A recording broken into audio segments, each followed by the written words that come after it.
quelle quantité vous avez au final. Est-ce que cette quantité peut être suffisante pour vous apporter des bénéfices? C'est-à-dire que l'organisme, il est en surcharge, ce qui crée une inflammation. Là, on bloque l'inflammation, c'est-à-dire on bloque le signal du corps qui dit quelque chose ne va pas. Et la situation s'entretient comme ça, voire s'aggrave.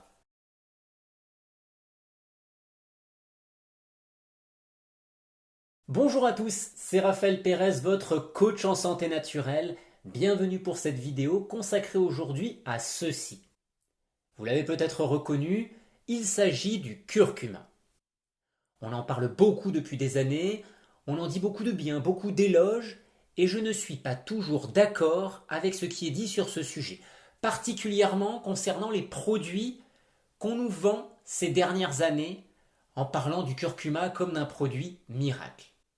Je vais vous expliquer pourquoi depuis 10 ans, je suis contre l'usage du curcuma à des fins thérapeutiques.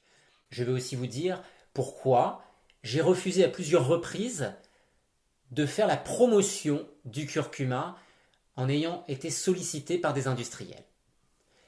Mais avant de rentrer sur le sujet du curcuma, je vais vous demander votre avis. Il y a quelques semaines, j'ai été invité sur une émission de radio pour parler des produits industriels et des astuces utilisées par les industriels justement pour nous faire croire qu'un produit est apparemment sain ou en tout cas meilleur pour la santé, alors qu'il est aussi mauvais, voire pire pour la santé que le produit qu'il est censé remplacer. Si ce sujet vous intéresse, je pourrais faire plusieurs vidéos sur le sucre et les alternatives qu'on nous met dans les produits industriels, sur le gluten, sur les produits véganes ou d'autres aliments ou ingrédients qui vous intéressent. Pour me donner votre avis, c'est très simple. Il suffit dans les commentaires de me dire oui, ça m'intéresse, ou alors non, ça ne m'intéresse pas. Et dans ce cas-là, si ce sujet vous intéresse, je vous ferai ces vidéos, et s'il ne vous intéresse pas, je me consacrerai à d'autres sujets. Alors revenons au curcuma. Le curcuma, ça ressemble à ça. C'est une racine. Le plus souvent, il est consommé sous cette forme, sous la forme de poudre. Mais le curcuma qu'on nous met en avant, qu'on nous vend, est-ce que c'est encore cette racine ou cette poudre? Généralement, ça n'est plus ce genre de produit naturel. Je vais vous lire un petit peu ce que je peux recevoir comme message, que vous avez peut-être aussi reçu dans vos mails, en spam, pour vous vanter les bienfaits du curcuma. Ce que je vais dire maintenant, c'est ce qu'il y a sur mon ordinateur. Alors un message que j'ai reçu il y a quelques mois, le curcuma le plus puissant du monde, satisfait ou remboursé. C'est intéressant. On en parle de plus en plus à la télé, à la radio, dans les journaux. Et là, on m'incite à cliquer sur un lien pour lire l'article en entier. Et je vais vous lire l'article parce qu'il est quand même assez intéressant. La solution naturelle du siècle. Alors on nous parle du curcuma qui est un produit fabuleux et qui contient une substance, la curcumine, qui a la particularité de pouvoir bloquer l'enzyme qui provoque l'inflammation. Phénomène à l'origine de nombreux problèmes de santé. Donc là, on nous dit que c'est un produit assez fabuleux, que la curcumine est un produit fabuleux. Donc je descends un petit peu, je ne vous lis pas tout parce que ce serait un peu long. Et on nous parle de l'inflammation chronique, le tueur silencieux qui menace notre santé. Donc là, on commence à nous faire peur. Attention, attention, c'est dangereux car cela provoque des troubles au niveau du cerveau, des articulations, du système immunitaire, du foie, de la peau, et bien pire encore. Et donc on peut avoir des solutions grâce au curcuma. Donc on nous met les causes de cette inflammation, l'alimentation, l'accumulation de toxines, la pollution, le stress, le manque d'activité, de sommeil, les médicaments. Et les conséquences bien sûr sur la santé, donc je vous en ai cité certaines, Alzheimer, le cancer, l'arthrose, le diabète, l'obésité, l'asthme, les allergies, les maladies auto-immunes, les maladies cardiovasculaires et j'en passe. Et pour ça, la curcumine peut nous aider, mais attention, pas n'importe quelle curcumine. Il faut la bonne curcumine. Parce que la curcumine peut nous apporter beaucoup de bénéfices, mais pas n'importe laquelle. Et le problème avec le curcuma, c'est que le curcuma ne contient pas beaucoup de curcumine. 2 à 3% sous sa forme naturelle. Alors, on nous a préparé un produit fabuleux. Donc on nous a préparé des produits qui au début étaient enrichis en curcumine. Et puis ensuite, c'est un produit à laquelle on a ajouté de la pipérine. Alors la pipérine, on nous met que c'est du poivre noir. La pipérine, ce n'est pas du poivre noir. La pipérine, c'est une molécule contenue dans le poivre. On nous dit ensuite, dans ce produit en question, qu'on ajoute des huiles volatiles de curcuma, des phospholipides, des galactomanes de curcuma, etc. Et donc, on a un produit fabuleux qui augmente l'absorption par 185. Donc, c'est génial. Alors, quand on lit ça, on n'a qu'une seule envie. C'est, mais comment est-ce que je me procure ce produit fabuleux? On nous dit que ça peut éradiquer le cancer, que c'est quelque chose de fabuleux, et on nous montre quand même que plus de 10 000 études ont été menées et que 600 bienfaits thérapeutiques ont déjà été identifiés. Et que l'Agence européenne de santé étudie les bienfaits de la curcumine avec des allégations. On nous met une trentaine d'allégations fabuleuses.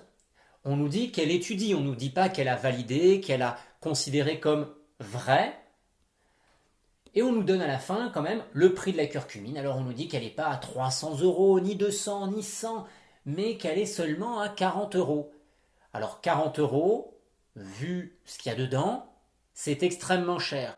Ça veut dire que 40 €, vous payez le gramme à peu près plus de 1 € le gramme, 1000 € le kilo. Et encore, je ne parle pas par rapport à la quantité de curcuma présent dedans, ou de curcumine. Je parle par rapport à l'ensemble du produit. Donc c'est extrêmement cher. Mais on nous vend ça comme quelque chose de fabuleux et à la fin on nous dit que si on veut réaliser encore des économies, bien sûr, on peut acheter plusieurs produits et on fera 33% d'économie. Alors c'est quelque chose de génial. Et ensuite on nous amène sur une page où on peut acheter, et attention, 15 minutes, sinon cette opportunité disparaîtra. Et donc forcément on a envie d'acheter et le côté impulsif bien sûr amène à acheter tout de suite. Alors maintenant que je vous ai montré le côté fabuleux qu'on peut mettre en termes de marketing, ce marketing pour moi est ce que j'appelle du marketing abusif. Pourquoi est-ce que j'appelle ça du marketing abusif et donc pourquoi est-ce que je ne suis pas d'accord là-dessus? La première chose, c'est que si le curcuma avait autant d'effets bénéfiques sur l'inflammation, les populations qui consomment du curcuma régulièrement n'auraient pas de problème inflammatoire, pas de cancer, pas de maladie cardiaque et toute autre maladie qui naissent de l'inflammation.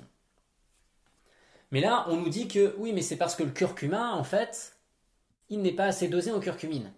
Et c'est surprenant parce qu'en même temps, on nous montre des études et on nous parle d'études qui ont étudié les effets de la curcumine et du curcuma. Donc là, on est en train de nous dire déjà des choses qui sont un peu contradictoires. Et puis si on va plus loin, on peut se dire que concrètement, la curcumine, quand on étudie un tout petit peu l'absorption au niveau de l'intestin, l'absorption est très faible. Alors même si on nous augmente de manière conséquente la capacité d'absorption avec un produit fabuleux, finalement, l'absorption sera meilleure, mais sur quelle quantité de curcumine? C'est ça qui est important de savoir.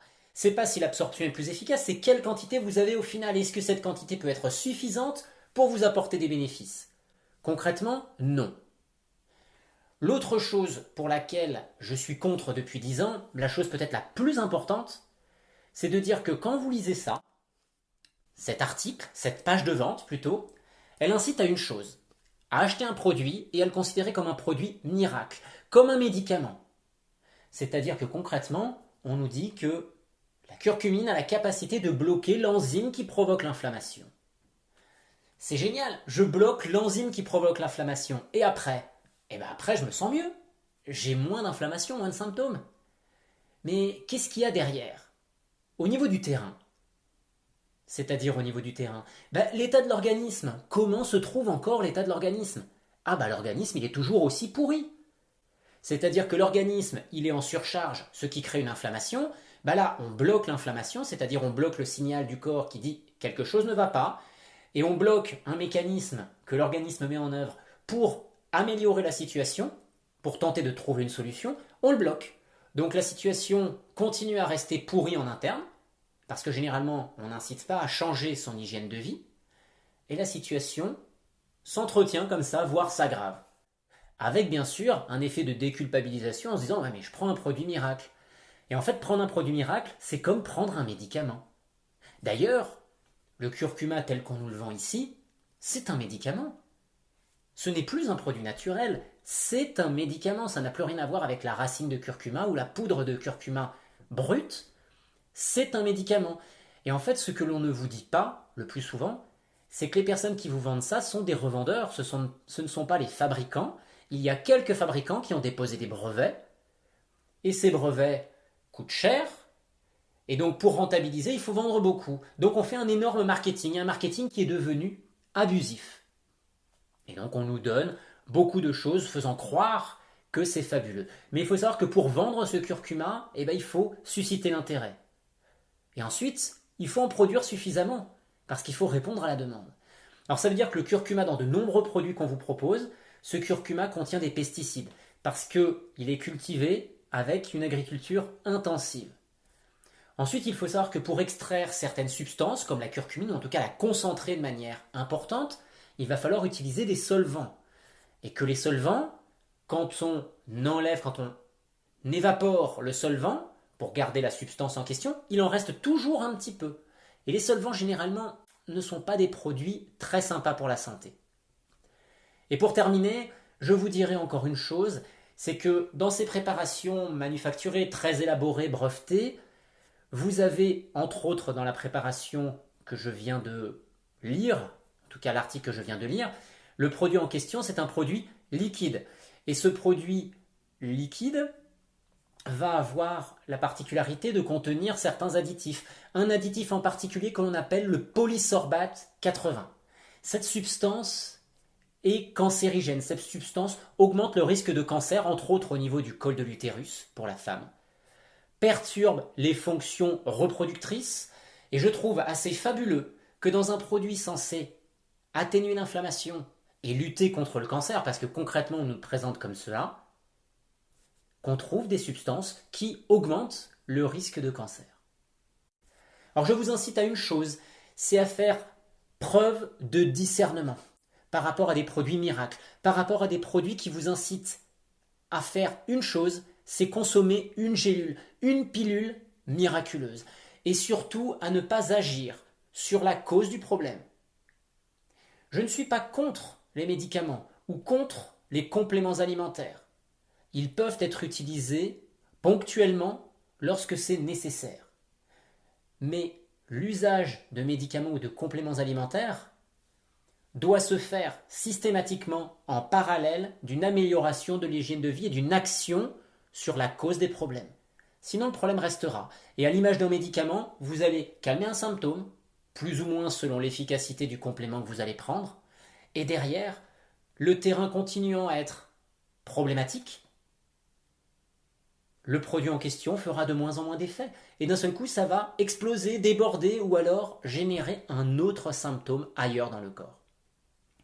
Faites preuve de discernement, prenez soin de votre santé, je vous retrouve très vite pour une prochaine vidéo. À bientôt!